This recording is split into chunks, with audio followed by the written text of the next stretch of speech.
Hey everybody, welcome back to our Neck of the Woods, and today we have got another Ram 3500 video for you guys, and this video is going to complete the final maintenance on our truck here that we bought used so that everything is done, so basically we consider it a brand new truck to us.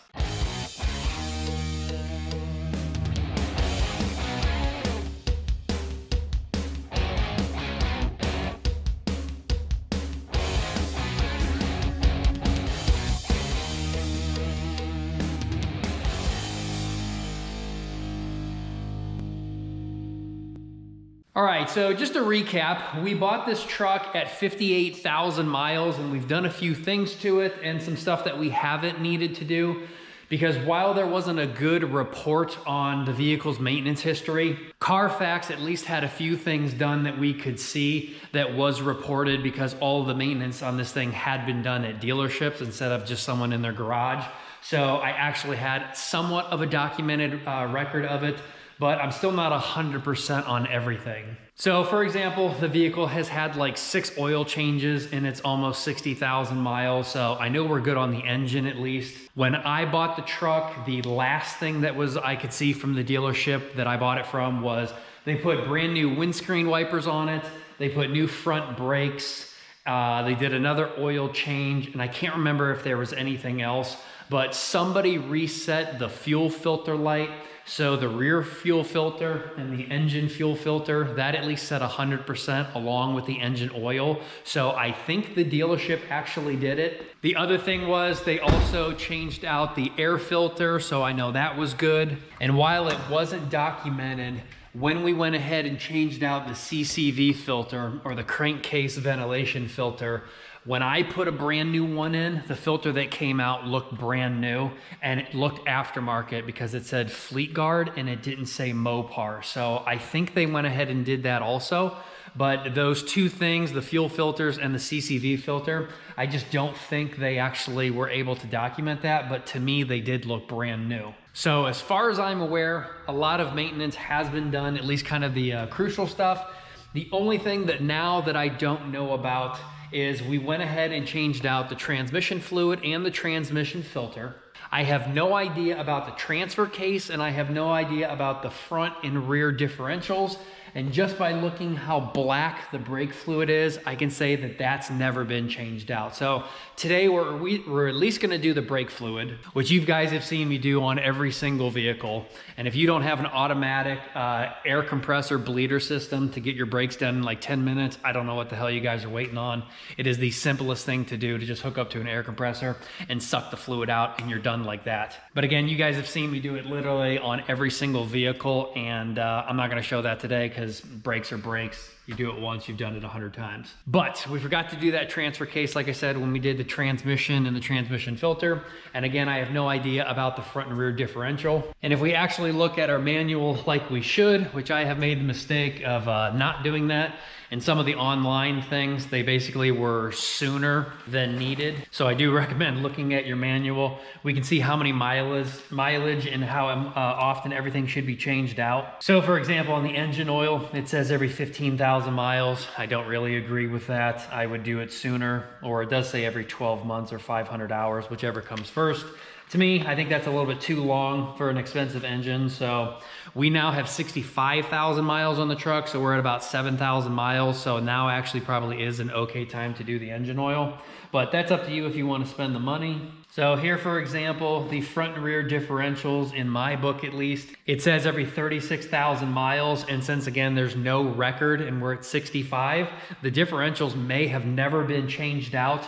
Although technically speaking, it does say 36,000 miles is for off-road or frequent trailering. So the rear has probably gotten a lot of life out of it. The front probably hasn't been changed at all or really needed to. I've only put the thing in 4-wheel drive like once, so it's not like the front differential was really getting used up. The transfer case is every 48,000 miles. So again, that could be highly overdue, but only if you're using 4-wheel drive all the time. So not really the end of the world. And then the transmission does say every 48,000 miles because this is the high output transmission. So it's a good thing we did it around 62, I think. But again, maybe it was done, maybe it wasn't. Again, I've got no record of that. And then if you don't have the high output transmission, it says 96,000 miles on the non-high output 68 transmission. So that's interesting that they wait a really long time for that. And then last, there is the CCV filter in there. It says 75,000 miles. I think online it said to do it at 60, which I was like right at the mark. But that's why you shouldn't believe everything you read online and actually go by the manual. But again, I think that was changed out, and I just didn't have a record of it. So again, after today, we should be completely done. The only thing that's gonna be a little bit different that I'm not gonna do 100% as should is because I don't have the money right now. When we change out the front and rear differentials, I'm actually going to use my brake bleeder and hopefully it works. I don't want to spend like $40 on gaskets to take the whole differential cover off and drain all the fluid out because Ram in their infinite wisdom decided not to put a drain plug on the front and rear diffs. They only put a fill hole. So you have to spend like $40 unbolting all of the bolts, letting it all drain out, replace the gasket, and then put it back on and then fill it up. Well, I would rather just buy an aftermarket one at that point that actually has a fill and a drain hole like the Banks front and rear diff covers. But those guys are about $400, so I really don't want to pay $800 on some covers right now, and I really don't want to pay $40 on some gaskets. So again, what I'm going to try and do is hopefully we can just use the brake bleeder. We can take the brake nipple off, and hopefully I can just shove that hose down into the differential. And when I see the appropriate amount of fluid come out and fill up the reservoir, I know I've basically gotten most of it out. Again, I don't think this truck has been used and abused that heavily where we have to get absolutely everything out and wipe the diffs out and clean them out. This is just kind of going to be like an in-between diff fluid change out. But later down the road, if we get the money and we change out the actual covers, we can replace the gaskets and do an actual deep clean on the inside and then replace it with fluid again. But I think today we're more than fine to just suck out the bad and put in the new. But let's at least do the first one. That's easy, and that is the transfer case. I believe it does have a fill and a drain like the transmission. And then since we got those squeeze packs, it's real easy to just go ahead and change that. So let's get into the truck and at least get the transfer case done. All right, so transfer case actually doesn't look that easy because they decided to put the drain plug and the fill plug right in front of this cross member instead of putting it on the front side, which is easily accessible. So when this thing drains, it's probably gonna go freaking everywhere all over this cross member, which it looks like the gas tank or the DPF reservoir is on the other side here. There is panel access right here, but just to take this off, the entire DPF tank is sitting basically on it, so there's no point in removing it. It's not gonna get, it's not gonna help us out at all. So we're probably gonna have to get some plastic, put it on here so it doesn't drain down and get all over this. That way it can just drain down into the bucket. But getting a wrench up in there and actually getting into these bolts to remove them, that looks completely fun. Why are engineers so stupid, and why do they make everything so hard? At least it looks like they're using just a regular 3/8 drive, so you don't need a tool or attachment. But for the love of God, make sure you do the fill plug first, just in case it gets stuck. And then you obviously won't be able to get new fluid back in. All right, so no fluid came out, so it might even be a little bit underfilled from the factory. I mean, it should drain out a little bit, but filling this thing back up is going to be a problem too. We've got to get a hose all the way back up in there and wrap around to get up into that hole, which those easy squeeze packs are obviously not going to do it. We're going to need probably a transfer pump.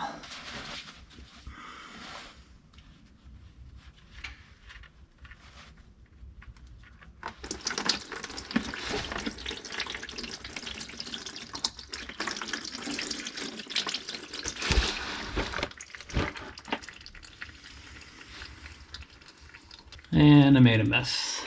All right, so now that I've cleaned up my mess under there, we have got some leftover transmission fluid. I think I've even got half of a bottle there and a whole bottle left over for the transmission that I bought too much. Yeah, I've got another whole freaking gallon in there, so hopefully that stuff lasts a while. But we have to use a transfer pump basically to get it up in there.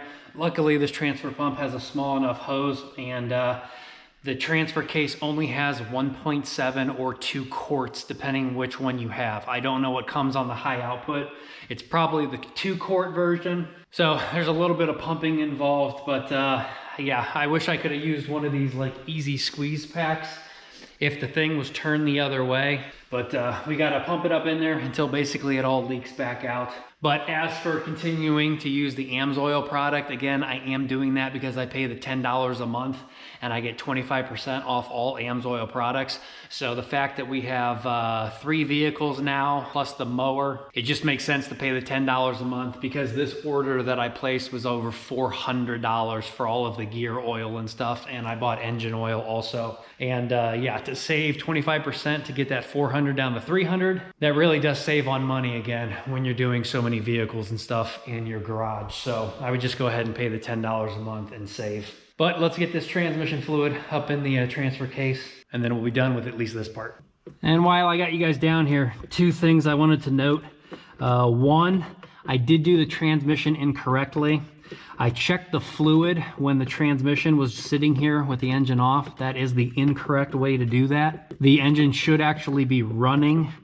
Somebody mentioned it in the comments, so I came back here to check it with the car running, and the transmission fluid was a little bit low. But you're supposed to check it when it's low or when it's cold. So it ended up being fine, because when it's hot, the fluid actually rises up on the dipstick. And when driving, you know, obviously out on the street, I was safe and didn't do any harm. But again, you do need to make sure you follow the right procedures, and I didn't. So I did have to add a little bit of transmission fluid with the car running cold, and I was a little low. The other thing, this transfer pump was used for differential fluid. So to clear the lines, make sure you squirt a lot out, like into a oil pan, before you start pumping gear oil and transmission fluid up into something. Just flush everything out real good. Give that a second to leak back out so we're not overfilled.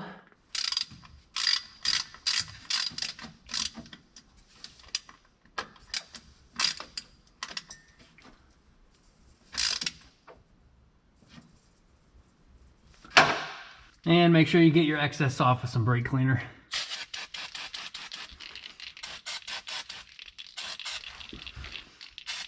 All right, transfer case done. Super simple. Simple drain and fill till it overflows. I'm gonna do the brakes right now off camera, again, because you guys have seen me do that so many times with the Four Uncles 2000 cc capacity. So the differentials will fill up this thing, and I will have to dump it out in between. But again, I want to do the brakes first, just so I don't contaminate the line or contaminate the hose. And then again, I will drop the hose down into the front and rear differentials fill plug.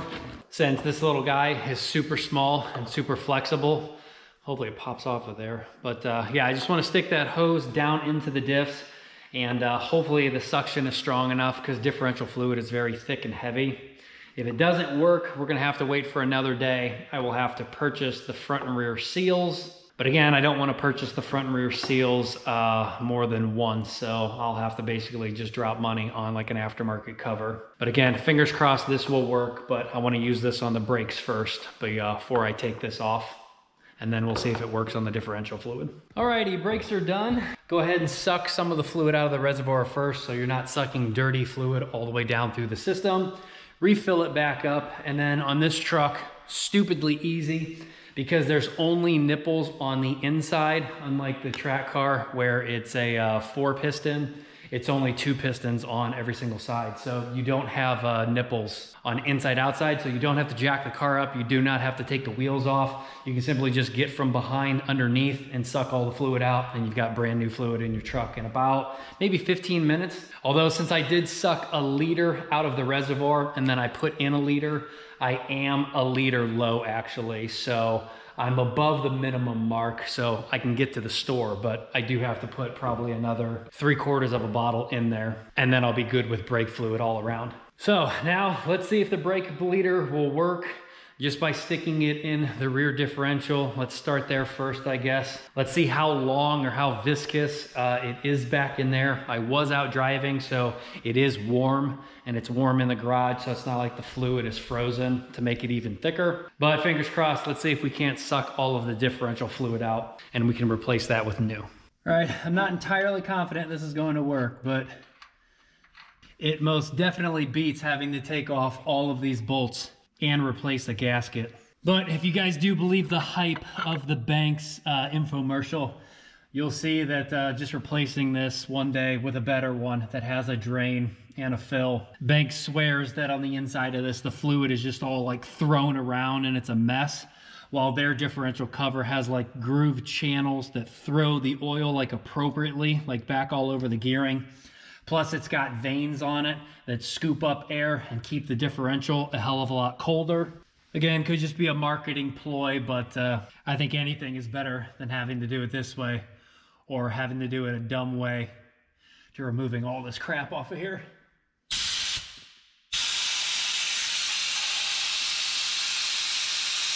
It's working. It's definitely thick, and it's gonna take a while. But we're almost at 1/4 of a 1 quart, so I think we'll be able to get it done. All right, so it is working down here in the rear. I just got 1 full quart out, and it looks like we need anywhere from 3.8 to 4 quarts, and it's been about 7 minutes, so not gonna lie, it's definitely taking longer, but it's basically hassle-free. You don't get dirty at all. Just stick the hose in there and walk away. Yes, your air compressor is gonna run for about 28 minutes to get all 4 quarts out, and you will have to change out that bottle or the canister at least twice, because that can hold 2 quarts. And again, there's anywhere from 3.8 to 4 in the rear, and I think there's an additional 3 or so in the front. So this is gonna take a while, but you could be doing other stuff as long as you got earplugs in, because that hissing is loud and the compressor is loud. But it doesn't matter if you suck it all out or bleed it dry. Unlike a brake system, you don't wanna walk away from that and bleed it dry and suck air bubbles through your braking system. But it doesn't matter on your differential, so you can just shove it in there, walk away, and then go do something if you got something else to do. But be warned, again, this is gonna take a while. And PS, while it's loud as hell out there and that thing's doing its sucking, went and checked my oil catch can that I made, and it is absolutely bone dry, except I don't know if you can see that or not. There is just some micro splattering like up on the top of the mesh filter. But down inside, the oil catch can is absolutely bone dry. So good job on Ram, that the CCV filter, as long as you upkeep on that. I think again, the book said every 75,000 miles. I changed it out at 60,000, so it's only got 5,000 miles on it. If you're up to maintenance on that, you do not need a catch can because it will catch absolutely everything. All right, the rear is done. We got roughly 3.8 quarts out. And I did use my time wisely. I finally feel like a grown-up, and I bought some ceramic plates for my plate carrier. And I'm finally gonna be getting rid of these steel ones, which if anything happened with, you know, shit hitting the fan, steel is not exactly the greatest, because when rounds bounce off this AR-500, without any coating or anything on it, you can get spalling everywhere, and I don't want, obviously, lead or copper up in the under part of my chin. So I just threw some chain on here, welded on the back. That will hurt the integrity of these plates, as you can probably see. It's discolored in each one of the corners right there, so try not to shoot in the upper corners, but that gives me a few more targets out in the backyard. And ceramic plates are obviously much better at actually capturing a bullet. All right, so again, I went with these Amsoil Easy Packs. Let's see how easy they actually are to refill. See if we won't lose any coming out of here, but oh yeah, that's not bad. You gotta have the room though. I've had other cars where there's no room up on the rear diff here.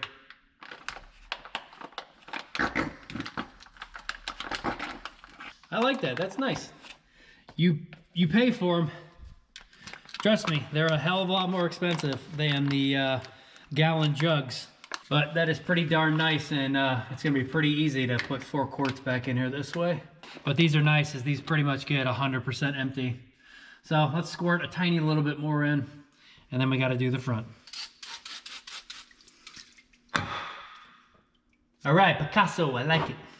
All right, so I just finished up the front diff. I got about 2 quarts out, and online it says this thing is supposed to hold 2.45. So this way of doing it obviously is not 100%, but again, it sure makes for a hell of a lot easier install and job. But I'm not at all worried about the front differential anyway, because the fluid came out way faster and way cleaner. It was almost clear out of the front, maybe just a light amber color, and out of the rear it was very, very, very dark amber. So yeah, there can definitely be some residual left in the front, but I am not at all worried about it because of how little it gets used. All right, everybody, there you have it. Super easy changes to do. Besides the power steering and the coolant, everything else on this truck has been done. But the power steering and coolant have like over 100,000 miles before they have to get done. The 4 Uncles bleeder coming in clutch again. I'll link it down below in my Amazon account. If you guys do not have one of these, you have to get one. They help out so much, it's not even funny. Especially when you have a track car and you're constantly doing the brake fluid every year. It's really worth its weight in gold. But I'm gonna wrap this video up here. Gotta go get a little bit more brake fluid, like I said. Everything else looks great. I'm at 7,000 miles. It is probably close in time and doing an oil change. It's just worth it to get it out of there. I'm not waiting 15,000 miles. Winter's over, so might as well get a fresh filter and some fresh oil up in there. And yeah, this truck is basically like a brand new truck now, to me at least. That everything is taken care of, everything looks good. I am still gonna make another video though on the truck when we do the rear fuel filter and the front fuel filter. I don't like the factory ones. They're very expensive and they sit in a plastic housing. We're gonna buy an adapter piece that screws on a regular steel cat filter that has a drain port on the bottom.